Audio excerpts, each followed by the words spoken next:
Magandang umaga, Malacanang Press Corps. Pinulong kahapon ni Pangulong Ferdinand R. Marcos Jr. ang private sector at Private Sector Advisory Council Education and Job Sector Group or PISAC upang plantsahin ang mga plano para makamit ang economic objectives ng bansa. Tinalakay sa pagpupulong ang Philippine labor market, semiconductor industry, education at artificial intelligence upskilling para sa mga mag-aaral.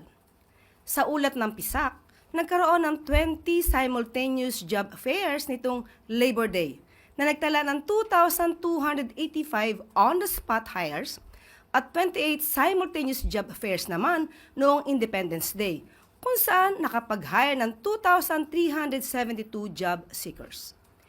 Inalatag din ang detalyadong plano para sa enterprise-based education and training for artificial intelligence para maging future-ready ang kabataang Pilipino. Makakatulong ang upscaling initiative gamit ang AI upang mapalawig ang AI literacy sa bansa. Ihahanda rin ang mga empleyado para sa isang AI-powered future at palalakasin ang kapasidad ng bansa hindi lang sa paggamit kundi sa paggawa ng AI systems. Bukod sa upscaling, paiigtingin din ang student work immersion para maagang exposure ng kabataan sa professional work environment. Katuwang ang private sector, patuloy lang ang trabaho at aksyon ng pamahalaan para makamit ang development at economic goals ng bansa.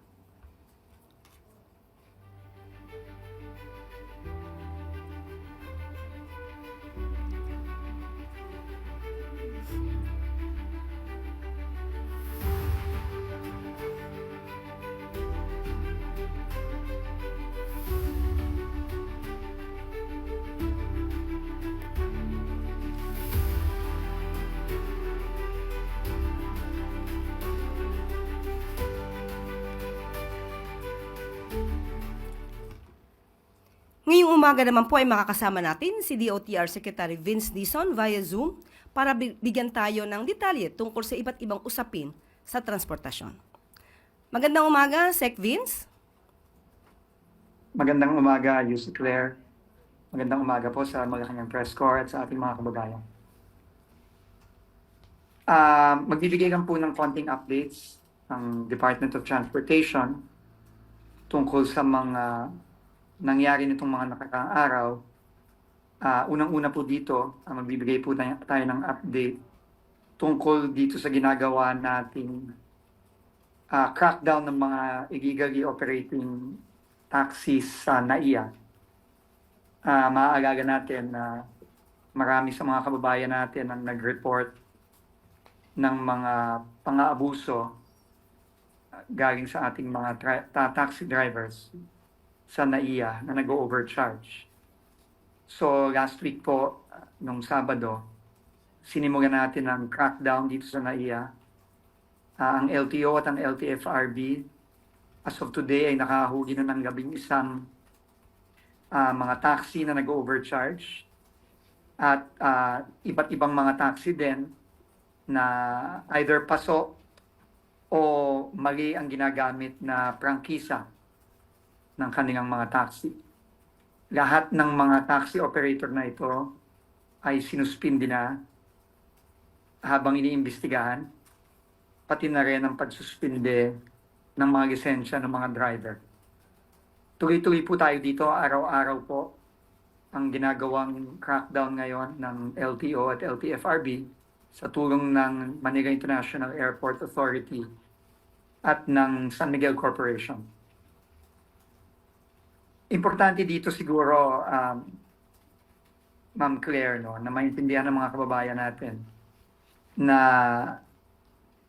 napakaklaro po ng direksyon ng ating Pangulo na itong napakatagal ng pang-aabuso ng mga taxi sa airport, hindi lamang sa mga kababayan natin, kundi pati sa mga turista na nagbibigay ng napakalaking kahihiyan sa ating bansa, kailangan mahinto na.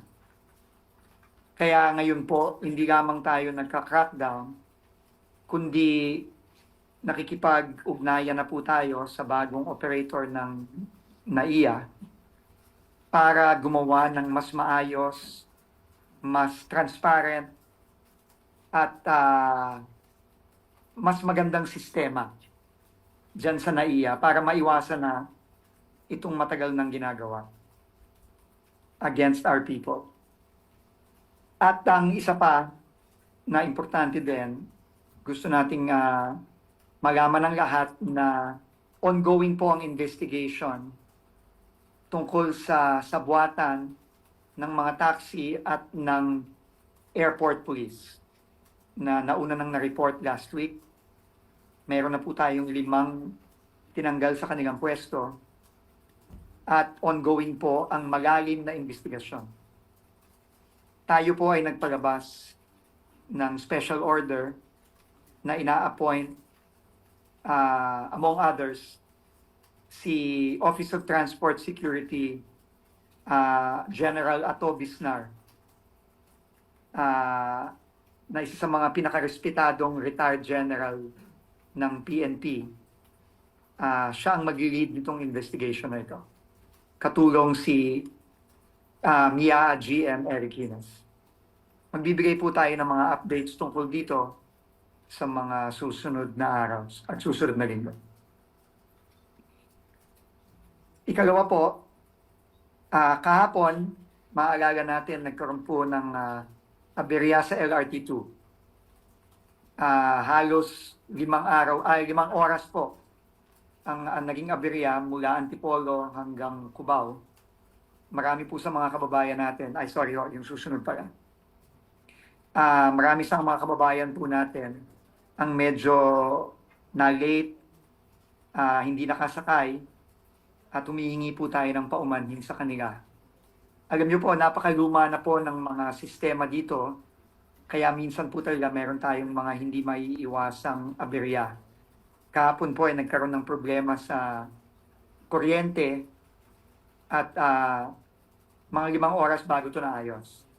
Kaya ang ginawa po nating mabilis ay unang-una nagpadala po tayo ng mga bus at van para isakay ang ating mga kababayang na stranded dito sa segment ng LRT2 na to mula Antipolo hanggang Cubao. At ikalawa, linibring sakay na po natin ang buong LRT2 kahapon at buong araw din ngayon. Tulong na lang to sa ating mga kababayan, lalo na yung mga naaberya. At uulitin po, sa ngalan po ng ating Pangulo, nagmihingi po tayo ng paumanhin sa lahat ng naapektuhan. Ikatlo po, nabalitaan nyo din po siguro na itong GV Florida na nasangkot dito sa karerahan sa National Highway papuntang Cagayan. Kakasuhan daw po yung nag-upload ng video at kakasuhan ng cybercrime. Ito po yung video, nakikita nyo ngayon. Siguro magandang makita ulit ng video to at kahit natutuman yung sinasabing fast forward ito, nakita naman po natin yung reckless at napakadelikadong ginagawa nitong mga bus ng GV Florida. At para po dun sa nag-upload ng video, inassure po natin siya kahapon na siya po ay poprotektahan ng gobyerno at magbibigay po tayo ng legal assistance sa kanya laban dito sa threat ng GV Florida na kasuhan siya. At gusto din nating sabihin sa lahat ng ating mga kababayan na sinabi na rin ng ating Pangulo na lahat ng mga kababayan natin ay ini-encourage nating mag-upload ng mga video pag meron silang nakikitang abuso. At pag ito ay na-validate ng DOTR, sigurado pong action natin ang mabilis laban dun sa mga ng abuso.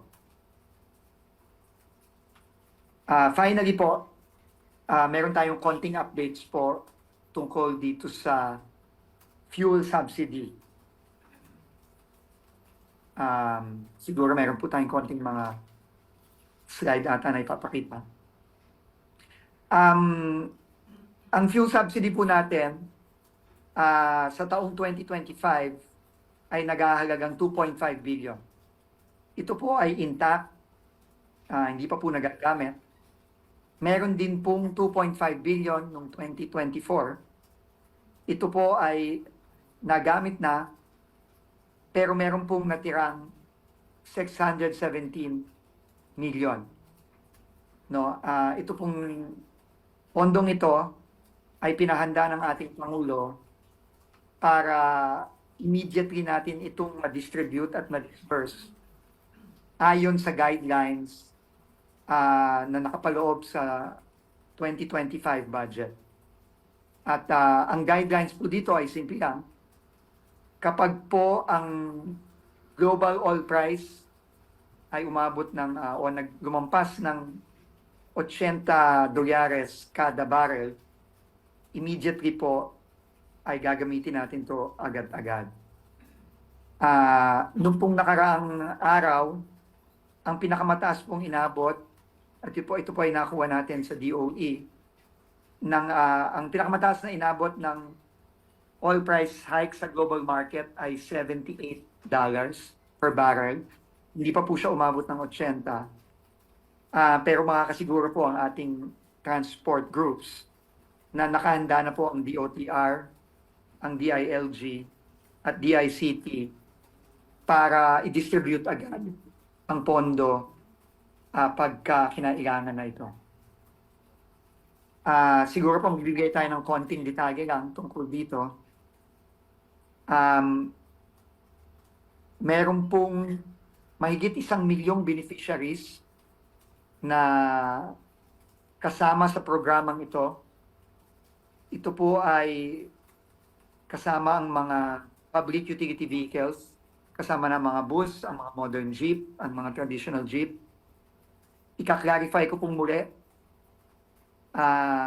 kinorek po natin ang unang statement ng LTFRB at lahat po ng PUV operators, whether sila ay nag-consolidate o hindi pa, ay kasama sa mga magiging benepisyaryo ng programang ito.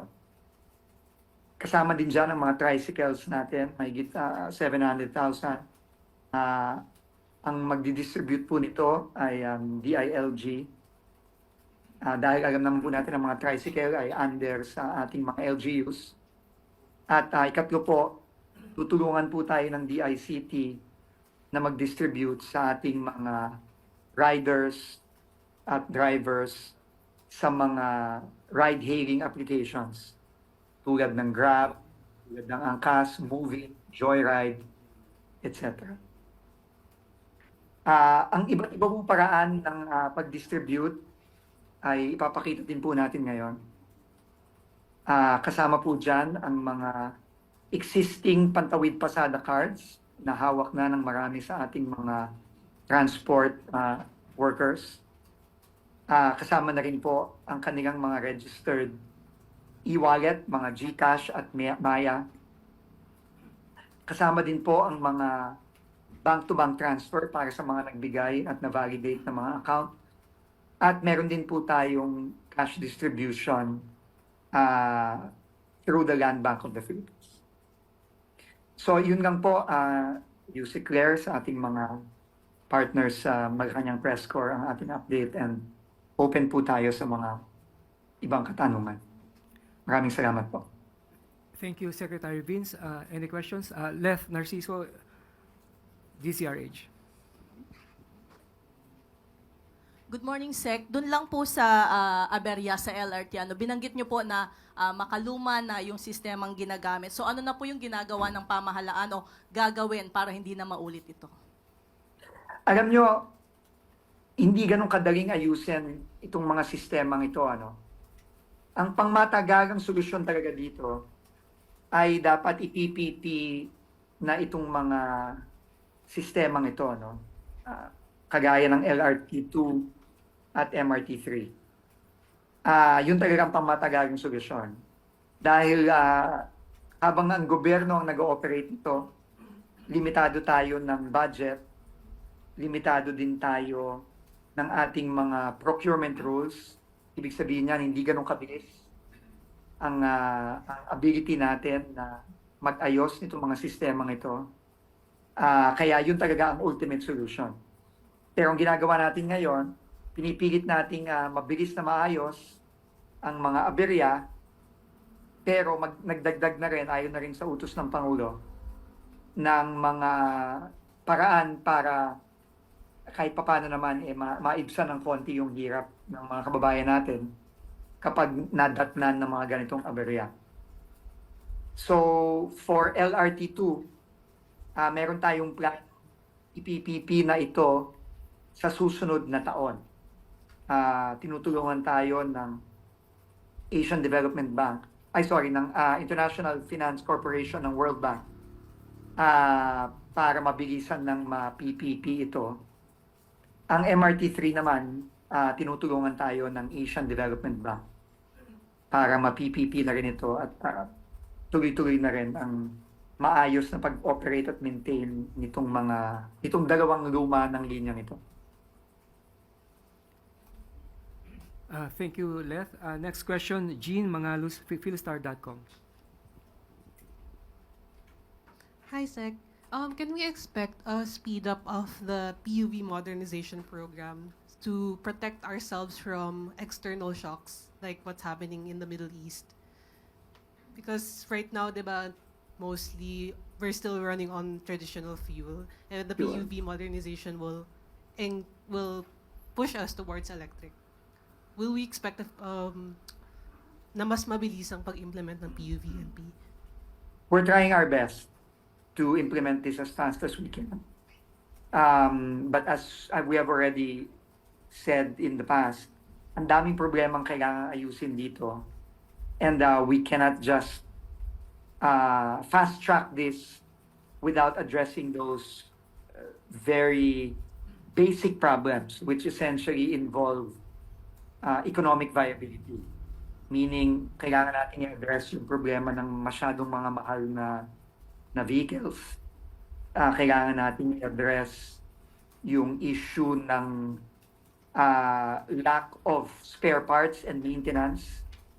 At kailangan din natin i-address yung issue ng limited access to financing.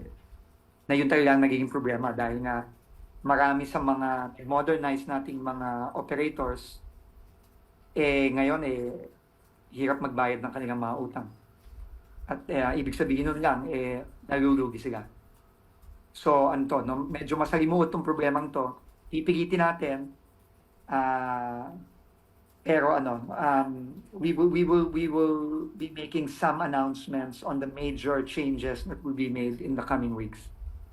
Sir, are we making space in the 2026 budget for the implementation of the PUVMP? Well, there is space there. There are subsidies in place.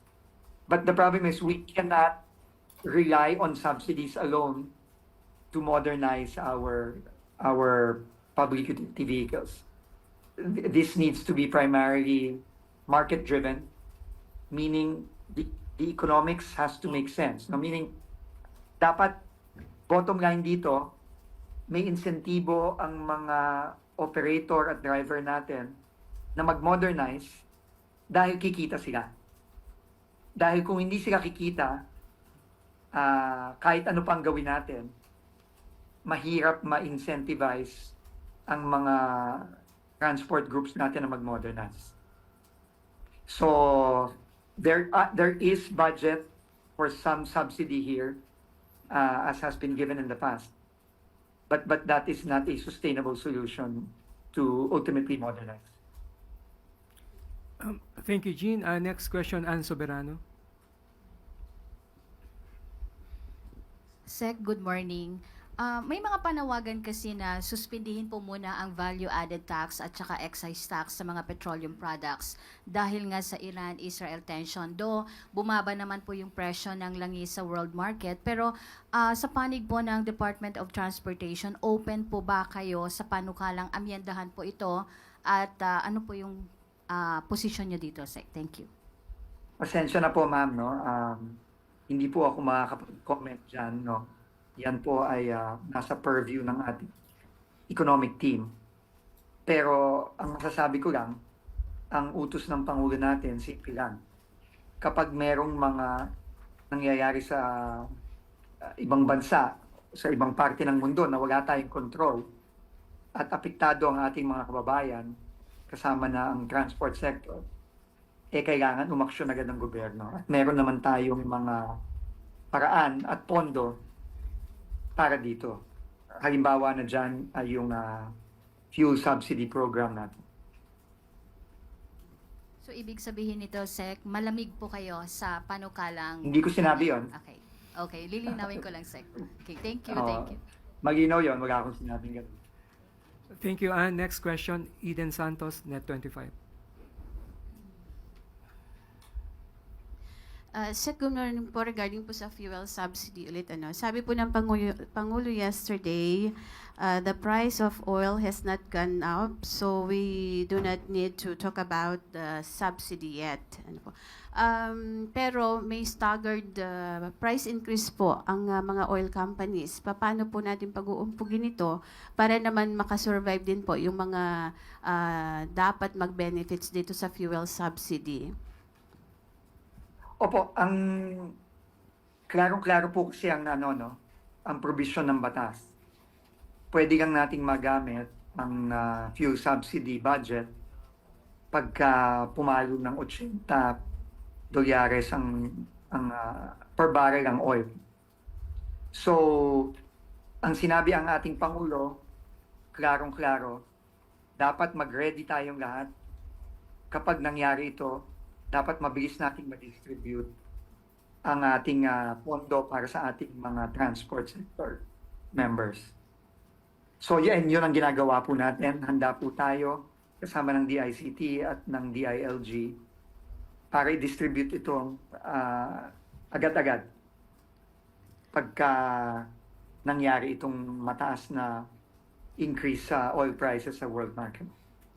Kahit po merong 5 pesos na pagtaas, although staggered, pero pinakamataas po ito sa history na sa presyo po ng langis. I think naman po, unang-una, napakaganda po ng ginawa ng ating DOE Acting Secretary Sharon Garin. Ayon na rin sa utos ng Pangulo na huwag bibiglayin ang ating mga kababayan. So malaking bagay na po yun. And tingin ko naman po, kagaya ng sinabi nyo na rin, nakikita na nating bumababa ang oil price increase. Ang presyo ng oil. Siguro bababa na rin, hopefully in the next few days or weeks, ang local price. Pero ulitin ko, klaro po ang provision ng batas at kailangan po nating sundin. Sec, dun lang po sa issue ng pagbaha, Eden, reminder lang, one question, one Okay, follow-up, please. other lang naman, isingit ko na kasi DOTR, hindi ko lang sure kung concerned din po ninyo to Sec. May mga pagbaha po sa mga nakalipas na araw na umulan sa kahabaan ng Commonwealth Avenue. Sinasabi po ng ilang barangay dahil daw po doon sa MRT 7. Ano po ang masasabi nyo dito? Titignan po natin. Makikipagtulungan po tayo sa DPWH kung merong nangyari dahil sa pagpapagawa ng MRT-7. Although, hindi naman po siguro, no? Dahil nasa gitna po ang MRT-7 at ang mga drainage naman natin ay nasa side, nasa outermost lanes. Pero makikipag-ugnayan po tayo sa DPWH. Pero ang importante tingin ko dito is talagang kailangan finally matapos na ang MRT-7. At yun ang pinipilit natin gawin ngayon ayon sa utos ng ating Pangulo na hopefully in the next year and a half to 2 years, operational na ang MRT-7. Thank you, Eden. Next question, Sam Medinilla, Business Mirror.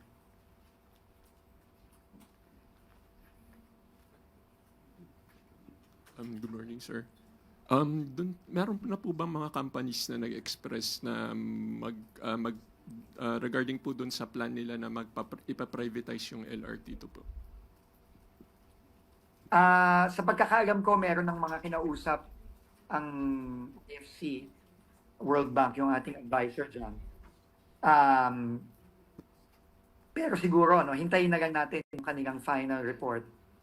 Pero ang pagkakaalam ko, within the year, masisimulan na natin ang proseso dahil ito ay i-bid out natin as a PPP. So, very important yan, no? Kasi lumalaki ang ridership ng LRT2. Although hindi pa siya kasing taas tulad ng LRT1 at MRT3.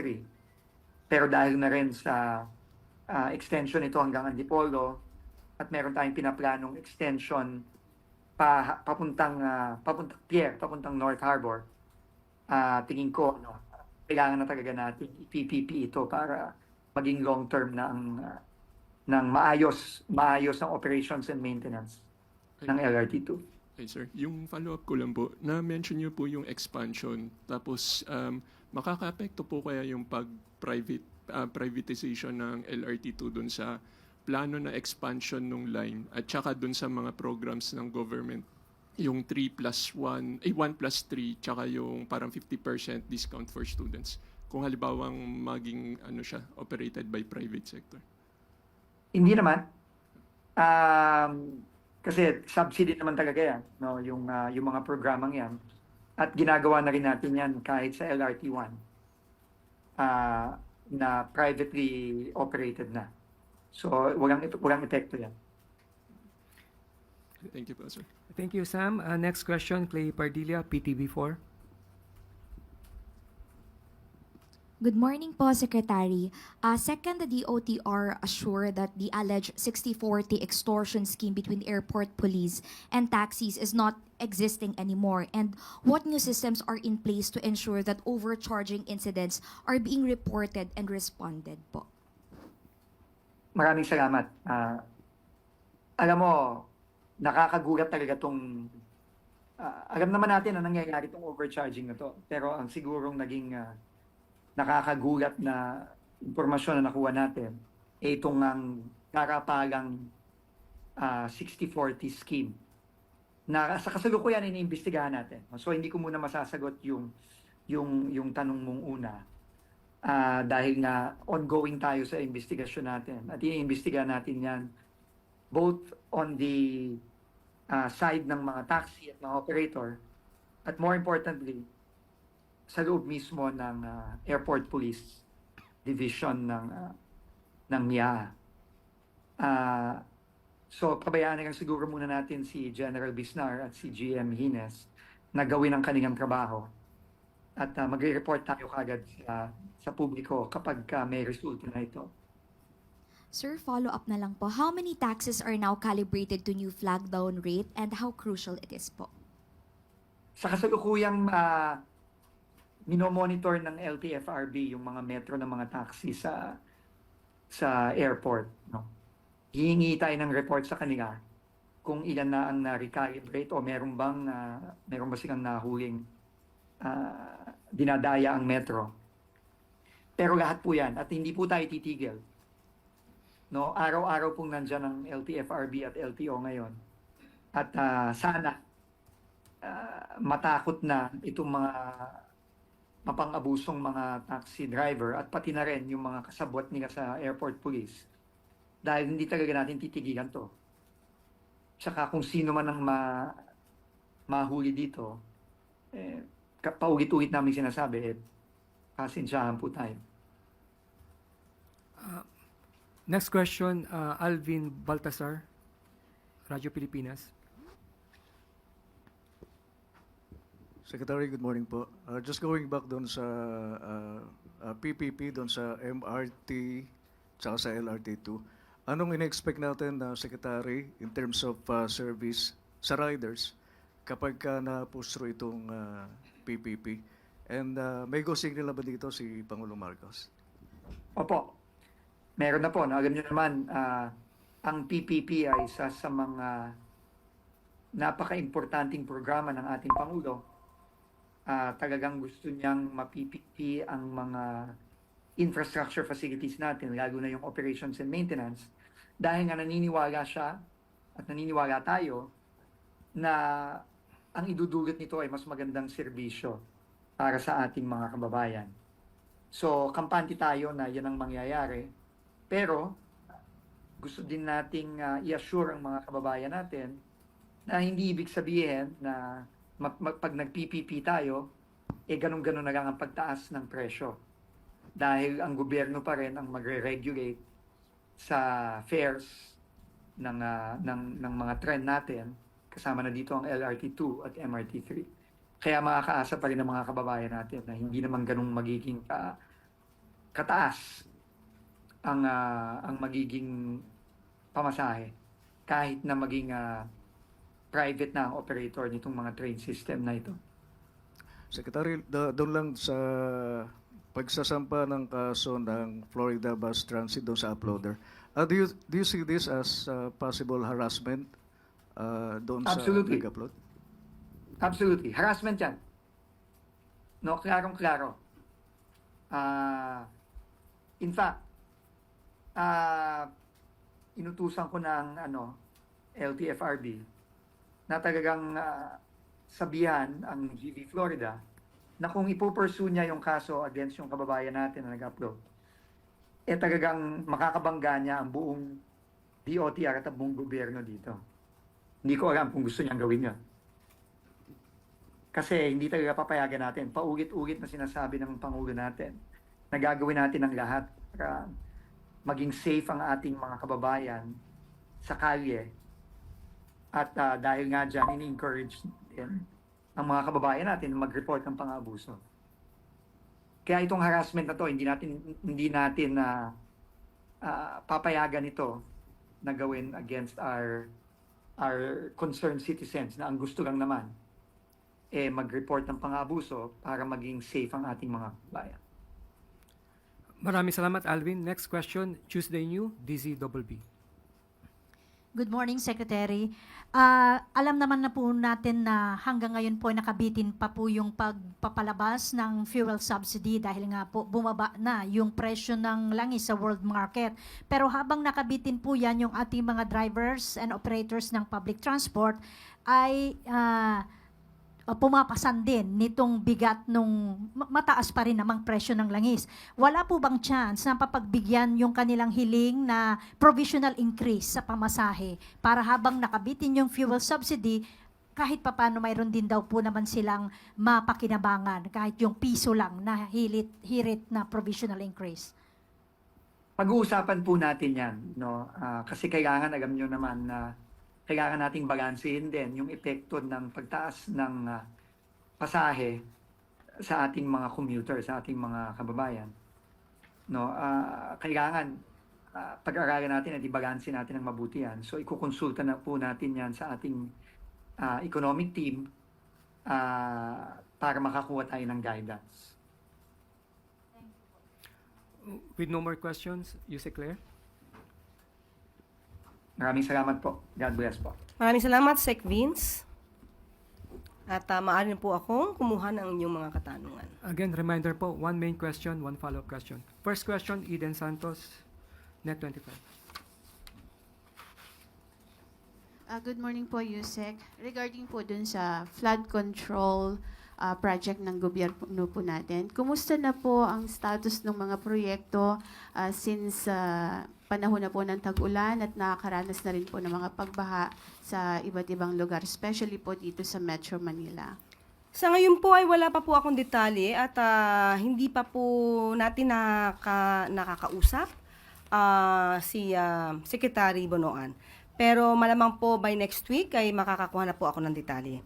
Ang nasa akin lamang po ngayon ay ang kanilang naging trabaho dito sa Tangos Tansa Navigational Gate at nagulat na rin po, nagbigay na rin ng ulat itong si Representative Toby Tiangco at nakikipag-ugnayan nga daw po ang DPWH sa pamumuno po ni Secretary Manuel Bonoan at ito po ay matatapos na po, magiging fully operational na po itong floodgate na to sa July 1. Inayos po nila ito para po maibsan naman po ang pagtaas or ang pagbaha sa nasabing lugar, lalo-lalo na po pag high tide. So yun lamang po muna ang aking maiuulat, but pinapangako ko po pag nagkaroon na po ako ng detalye patungkol sa project ay ibibigay ko po sa inyo lahat agad. Maraming salamat, Eden. Next question, Luisa Cabato, Inquirer.net. Good afternoon po, Yusek. Kahapon po pinunan ni Vice President Sara Duterte yung pag-lead ni Pangulo sa incineration ng drugs sa Tarlac, sa Capas Tarlac. And sabi po niya, hindi trabaho ng presidente ang pag-photo op sa nahuli na drugs at mag-photo op sa pagsira ng nahuli na drugs. Kasi maganda sa paper, maganda sa picture, hindi ganoon. Dapat paniguraduhin mo na gumaganda ang buhay ng bawat Pilipino. Ano po yung masasabi ng palasyo dito? Ang Pangulo ay gumising ng maaga kahapon. Pumunta sa Tarlac, nagtrabaho, nagutos, hindi nagbakasyon, at binantayan ang pagkasira ng illegal na droga. Nais ng Pangulo na masawata ang droga, ang illegal na droga sa ating bansa. At ang pagtatrabaho po ng Pangulo ay dapat maramdaman ng tao. Hindi po ito pang photo ops lang.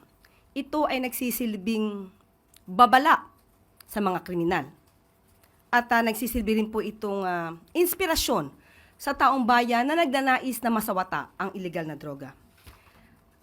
Mas maganda po siguro talaga na pasinayaan at makita mismo ng Pangulo ang pagsira sa mga illegal na droga na ito kesa po walang gawin sa mga nawalang illegal na droga sa magnetic lifter. Kailan nga po ito nawala? 2018? Yan. At baka po nakalimutan din po ng Vice Presidente na ang kanyang ama ay nagkaroon din po ng pagwi-witness sa incineration ng 7.51 billion dangerous drugs sa Cavite. Ito po, baka po nakalimutan niya po ito. Baka pwede nating palakihan. Kailan po ba ito? Wait lang. 2020 lamang. So, baka nakalimutan po ito ni Vice Presidente. So, ang pagtatrabaho po naman ay hindi dapat itago. Dapat nakikita ng taong bayan. Dapat nagre-report ang Pangulo sa taong bayan. Maraming salamat, Luisa Cabato. Next question, Ivy Reyes, Bilyonaryo.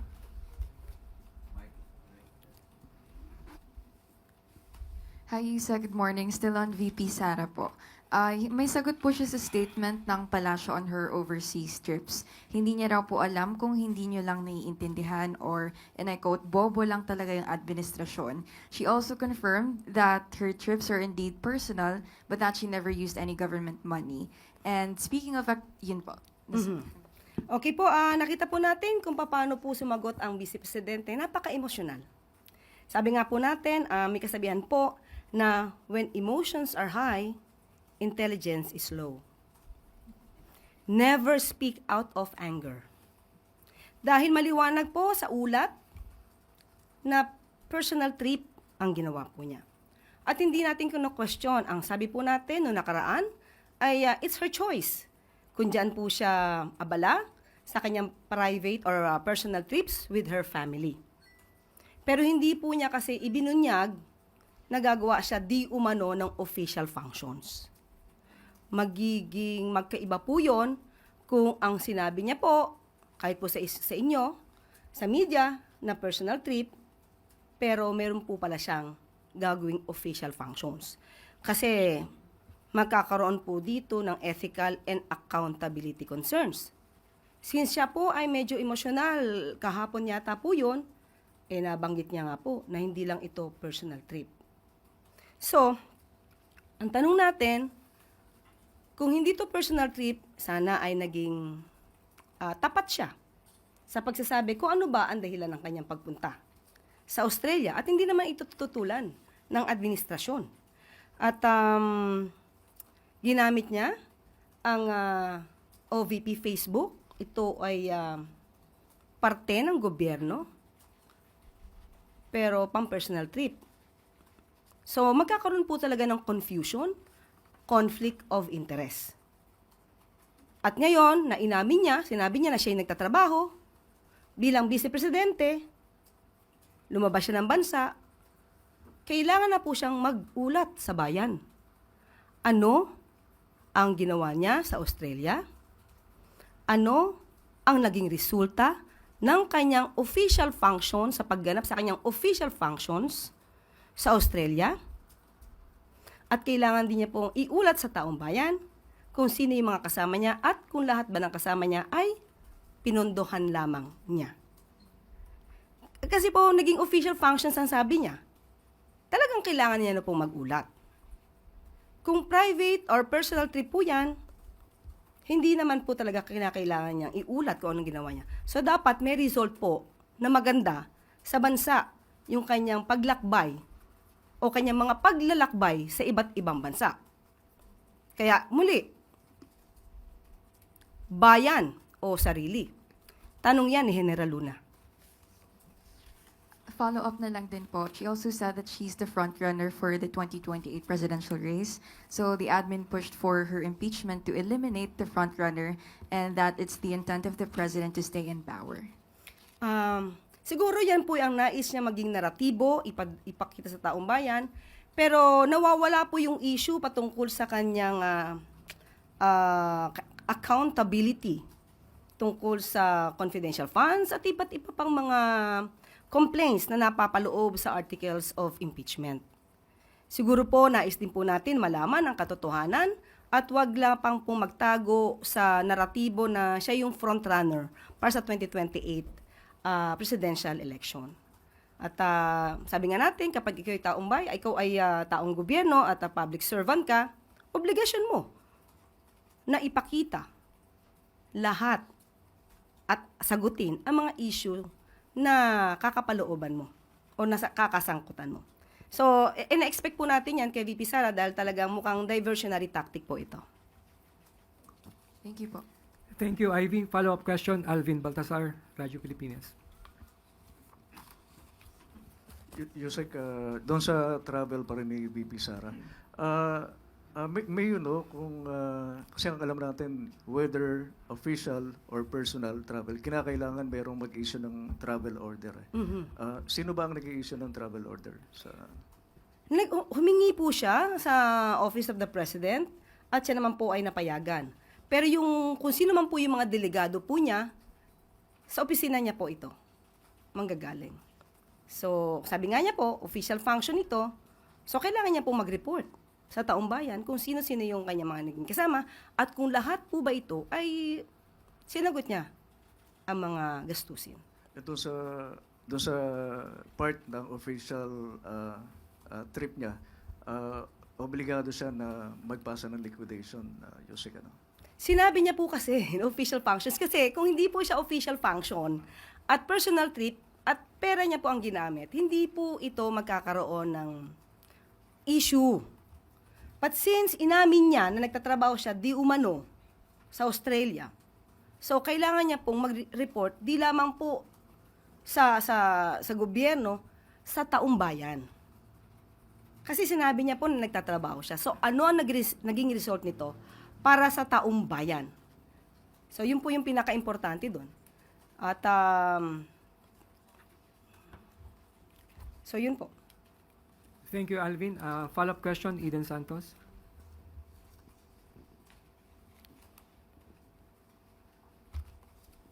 Yusek, i-clarify ko lang po, no? Kasi sabi niya, hindi ibig sabihin na personal na lakad yan ay holiday o pamamasyal yan. Kasi parang ang nabanggit niyo po kasi yung bakasyon. Kaya siguro medyo doon nagkaroon ng pagsagot ang VP regarding dun sa issue ng bakasyon. So it's personal, pero hindi ibig sabihin namamasyal or holiday po yon. So ano po paano nyo po ikakategorya yon? Kung hindi po siya personal trip, hindi siya namamasyal, hindi pang sarili, ano po? Nagtatrabaho po ba siya? O bakasyon talaga? On leave ba siya? So dapat po si VP Sara mismo ang magliwanag niyan sa atin dahil magulo po ang kanyang mga salita. Thank you. Maraming salamat, Eden. Next question, Ivan Mayrina, GMA7. Lilihis lang po ako ng topic saglit, Yusek. Nakapanayam po ng himpilan namin si Palestinian Ambassador to the Philippines, Munir Anastas. At naniniwala siya na napapanahon ng tumulong ang Pilipinas sa kumbinsi ng Israel na resolbahin na ang krisis sa Gaza, lalo't sinusubukan ng Pilipinas sa makakuha ng non-permanent seat sa United Nations Security Council. In the words of the ambassador, and I quote, sabi po niya, we hope that since the Philippines has good relations with Israel, is to apply some pressure on Israel in order that Israel respects the humanitarian question in Gaza, especially and in the West Bank as well. Opo. Ang Pilipinas po ay laging sumusuporta sa two-state solution. Two independent states na Palestine and Israel na mag-coexist side by side na kinikilala ang kanya-kanya mga borders. Sinuportahan din po ng pamahalaan ang pangmatagalan at komprehensibong kapayapaan sa Middle East na naaayon sa UN Charter at relevant UN sa Security Council resolutions. So, kaya po nananawagan din po ang bansa natin, ang ating pamahalaan, para masiguro po na wala sanang tigil, no, unhampered delivery ng tulong sa mga Palestinian nating mga kaibigan. So, pero patungkol po sa kanyang panukala, i-differ po natin ito sa DFA. Ang hiling po nila is for the Philippines to apply some pressure. Malinaw po yung sinabi ninyo na posisyon ng Pilipinas, but how are we going to manifest that position? Sa ngayon po, i-differ natin ang inyong katanungan sa DFA dahil ito ay foreign policy po. Salamat po. Thank you. Salamat, Ivan. Next question, Maricar Sargan, Brigada. Good morning, Yusek. Ibang topic din po. What is the palace reaction po to criticism from Kabataan Representative Rene Co?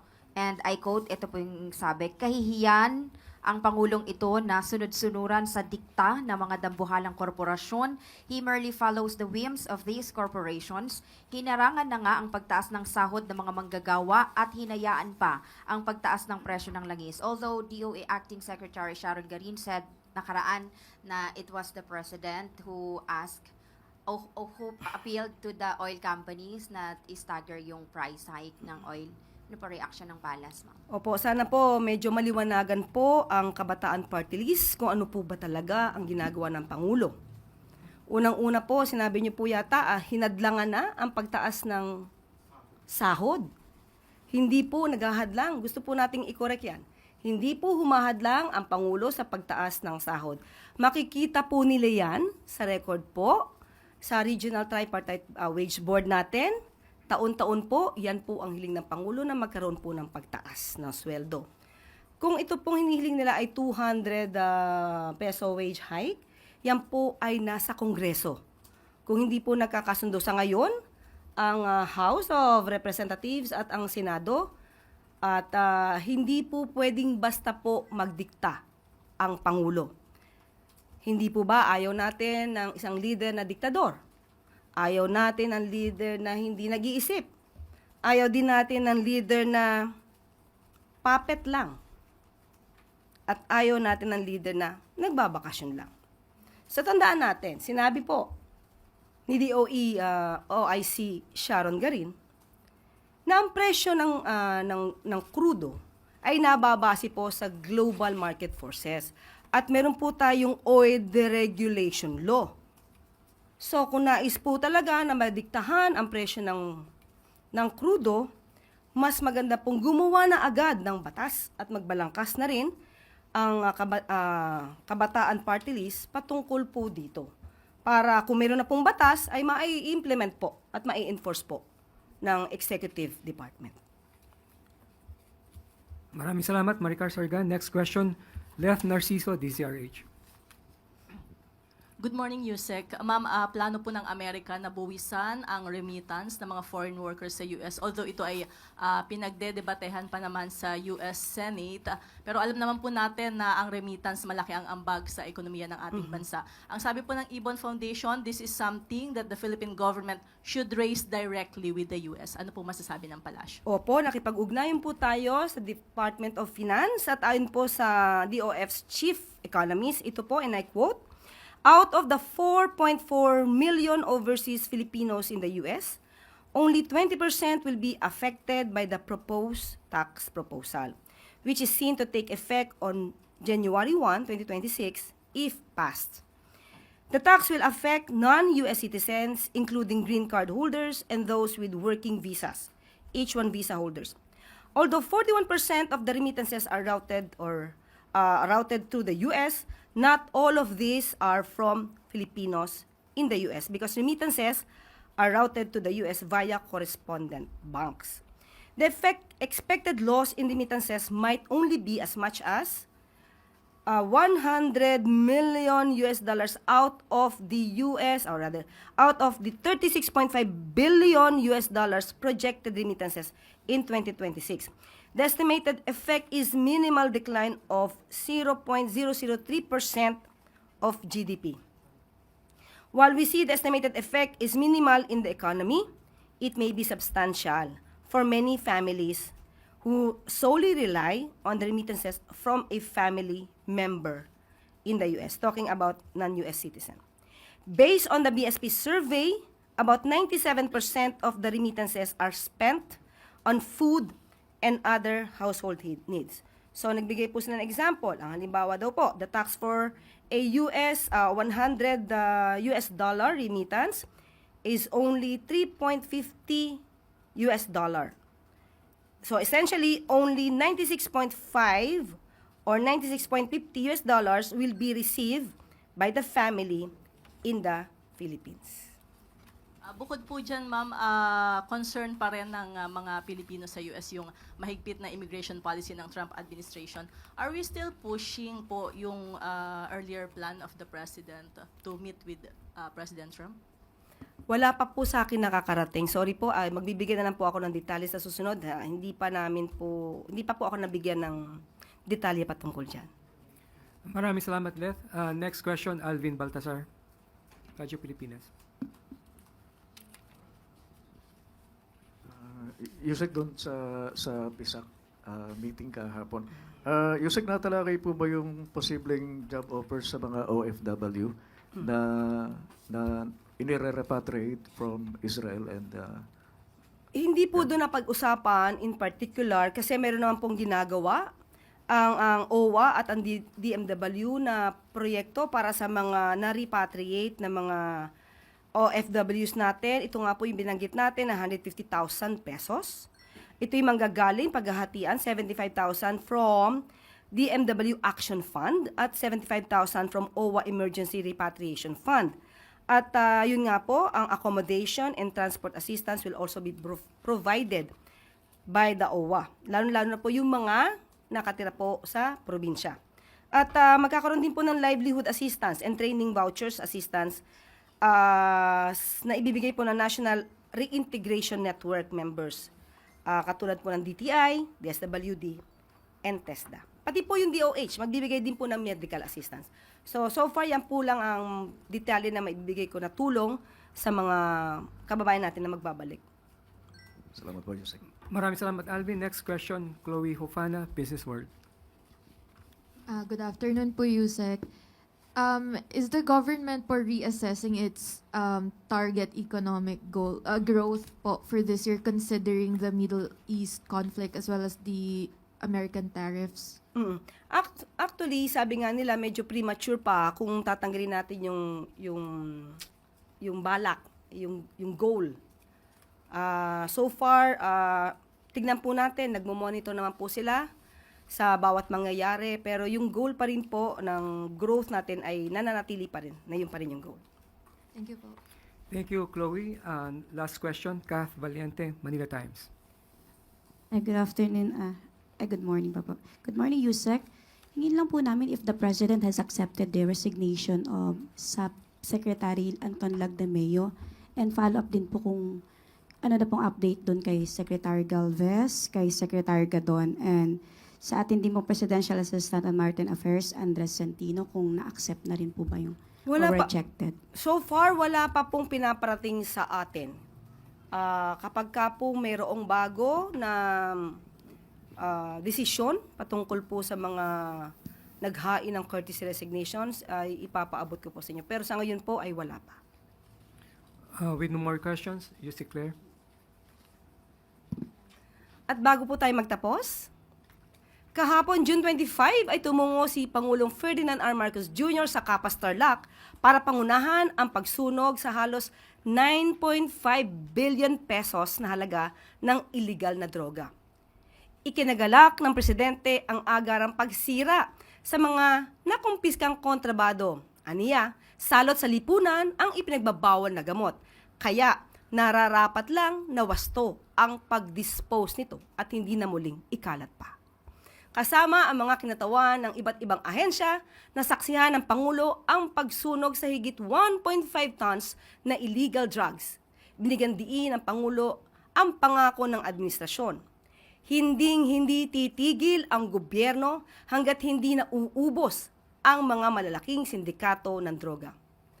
Kahit aabot na sa halagang 62 billion pesos ang nasabat na droga mula 2022, nais pa rin ng Pangulo na gawing mas matagumpay pa ang tinaguriang bloodless war on drugs ng pamahalaan.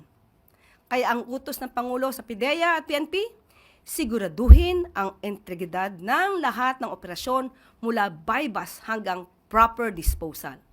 Maging mas listo upang maagapan ang pagkalat ng droga sa mga komunidad. Paigtingin pa ang mga operasyon, ngunit panatilihing payapa, makatao, at naaayon sa batas ang laban kontra droga. Buo ang paniniwala ni Pangulong Marcos Jr. na sa bagong Pilipinas, walang puwang ang illegal drugs. Just to see how the system works, from the capture of illegal drugs all the way until the destruction of the illegal drugs. Dahil kailangan tiyakin natin na yung mga nahuhuling drugs ay talagang sinisira at wala nang pag-asa na bumalik pa, na maibenta pa. The chamber's temperature will be raised to 700 degrees Celsius, which is hot enough to destroy all of the active elements within the drug. At dito na po natatapos ang ating press briefing. Magandang umaga para sa bagong Pilipinas.